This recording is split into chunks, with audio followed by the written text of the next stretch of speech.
Varicose veins కి సరైన చికిత్స కోసం సంప్రదించండి ఎవిస్ హాస్పిటల్. అమ్మ నమస్తే.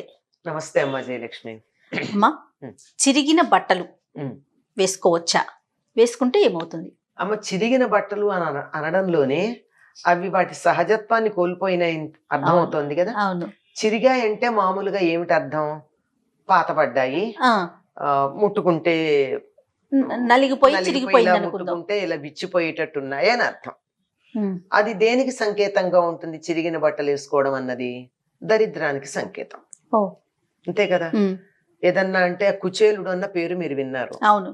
ఆయనకి అటుకులు పట్టుకెడదాం అనుకుంటే కృష్ణుడి కోసం పాపం భార్య ఇంట్లో వెతికితే అటుకులు దొరికాయట. అటుకులు పట్టుకెడదామని చూస్తే ఆయన ఉత్తరీయంలో దాన్ని కడదాం అనుకున్నట్ట. కడదామంటే జారిపోతున్నాయట, అంటే చిరుగులు. 16 మడతలు వేస్తే ఆ ఉత్తరీయాన్ని అప్పుడు దాంట్లో కట్టగలిగాడు అనమాట.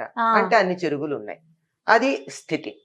ఆ స్థితి ఏం సూచిస్తోంది? దరిద్రాన్ని, ఏమీ లేకపోవడం అనేటటువంటి దాన్ని సూచిస్తోంది. కాకపోతే ఆనాడు కుచేలుడికైతే దాని గురించిన పట్టింపు లేదు. ఆనాటి పరిస్థితి కదా. పరిస్థితి కాదు అసలు. ఆయనకి బట్ట చిరిగిందన్న ఊహ కూడా లేదు. ఆ నిరంతరం అటువంటి వేదం చదువుకుని ఆ దృష్టితో ఉండి పరబ్రహ్మ తత్వాన్ని చూస్తున్న స్థితిలో ఉన్నాడు గనక. కానీ మనకట్లా కాదే. మనం ఎన్ని రకాల హంగులు, ఆడంబరాలు అవన్నీ ఉండాలనుకుంటున్నాం కదా. అట్లాంటిది మరి చిరిగిన దాన్ని అది తప్పుగా భావిస్తారు. అంతెందుకండి, ఒకప్పుడు మన దేశంలో వస్త్రాలు నేసినవి నేసినట్టు తెచ్చి కట్టుకునే వాళ్లే తప్ప కుట్టే పని కూడా ఉండేది కాదు. అంటారు, అదే టైలర్స్. వాళ్ళు మనకి మహమ్మదీయుల నుంచి వచ్చారు. ఇప్పుడు కానీ మీరు కానీ గమనించినట్లయితే మా తరంలో ఉన్నటువంటి దర్జీలందరూ మహమ్మదీయులే ఉండేవారు, ముస్లింసే ఉండేవారు ఎక్కువగా. ఎందుకంటే వాళ్ళకి అది పద్ధతి. మనకి లేదు, మన దగ్గర లేదు. వస్త్రాలన్నీ కూడా కింద కట్టుకునేటటువంటి వస్త్రం ఒకటి, పైన వేసుకునేది ఒకటి ఉండేవి. పైగా మగవాళ్ళు నడుపు కట్టుకునేవారు, ఆడవాళ్ళు పైన కట్టుకునేవారు. ఇక్కడ అంతే. పైన ఇక్కడ ఒకటి కట్టుకునేవారు, పైన కింద ఒకటి కట్టుకునేవారు. కేరళ వాళ్ళు కట్టుకుంటారు అట్లా. కట్టుకుని దానిపైన ఇంకొకటి బల్లెబాటు వేసుకునేవారు. మన వాళ్ళు కూడా. తర్వాత ఇలా కాకుండా మొత్తం చీర ఇలాగా కట్టుకోవడమును, పైన లోపల ఇంకొకటి వేసుకోవడం, అట్లా ఉండేది. అది కూడా వస్త్రమే. అదే చింపడం, చింపి దాన్ని మళ్ళీ కుట్టుకోవడం అనే పద్ధతి ఉండేది కాదు. మీరు గమనించినట్టయితే ఇప్పటికీ వేదం చదువుకున్నటువంటి వాళ్ళు ఎవరు కూడా చొక్కా వేసుకోరు. అవును. ఎందుకు చొక్కా వేసుకోరు? చొక్కా వేసుకోరని ఈ వక్షస్థలం అంతా బయటికి ఉంటుందా? ఎదురు రొమ్ము ఉండదు, కప్పుకుంటారు. వస్త్రం, పై వస్త్రం కప్పుకుంటారు. అదంటే అదే పద్ధతి. గాని ఎందుకు వేసుకోరు చొక్కా అంటే, చొక్కాకి కత్తిరించి కుడతారు గనక. కత్తెర పెట్టి కత్తిరించారంటే అది మంచిది కాదని. అయితే తర్వాత కాలక్రమేణా అనేక పద్ధతుల్లో కత్తిరిస్తే కుట్టుకోవడాలు అవి వచ్చాయి. ఇప్పటి మా చిన్నతనంలో కూడా పెద్దవాళ్ళు ఎవరు ఒకవేళ బట్ట చిరిగితే దాన్ని కుట్టి కట్టుకునే వాళ్ళు కాదు. చీర చిరిగితే కుట్టి చిరిగిందనుకో, కుట్టి కట్టుకుంటే దరిద్రం. అంటే చిరిగిందంటే దరిద్రం, మరి చిరిగిన బట్టలు వేసుకోవడం అంటే అవును, చాలా తప్పు కదా. అందువల్ల చిరిగింది. తర్వాత అట్లాంటి దాని మీద మంచి ఎంబ్రాయిడరీ చేసి వచ్చేవి. ఆ ఎంబ్రాయిడరీలో లోపల హోల్స్ ఉండేవి. ఆ హోల్స్ ఎట్లా చేస్తారు అంటే, అగరబత్తి దగ్గర పెట్టుకుని ఆ హోల్ చేయడానికి దాన్ని అలా అనేవారు. అదంతా సింథటిక్ కదా ఇలా అని దాని చుట్టూతో కుట్టడం ఉండేది. అది ఒక్కసారి కొంటానంటే మా నాన్నగారు మమ్మల్ని చాలా కేకలేశారు. కాలిన బట్ట కట్టుకుంటావా, ఏం దరిద్రం వచ్చింది నీకు అని. కాలింది కానీ చిరిగింది కానీ వేసుకోవటానికి చాలా దరిద్ర హేతు. అంటే జ్యేష్ఠాదేవిని మా ఇంటికి రామ్మా అని మంగళహారతి ఇచ్చి పిలిచినట్టు. పిలుద్దామా? తెలిసి ఏమైంది? చెరక్కుండానే చూసుకోండి. అంటే ఈ రోజుల్లో ఎట్లాగో మనం కత్తిరించుకుని కుట్టుకునేవి అలవాటు పడ్డాం గనక, ఎప్పుడన్నా మరీ పాతబడింది ఏదన్నా కొద్దిగా చిరిగితే దాన్ని కుట్టుకుని వాడాలి, కానీ చిరుగుతో మాత్రం వాడకూడదు.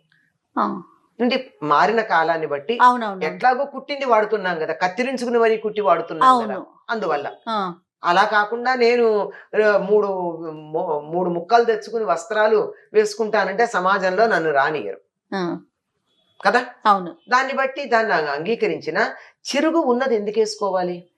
మరి ఇప్పుడు ఇవాళ అదే రేపు కదా ఫ్యాషన్ మరి. అయిపోయింది మరి కదమ్మా. ఏమని చెప్తే నేను చెప్పిన ఈ మాటలన్నీ వింటుంటే ఎంతమందికి లోపల బాధ కలుగుతోందో.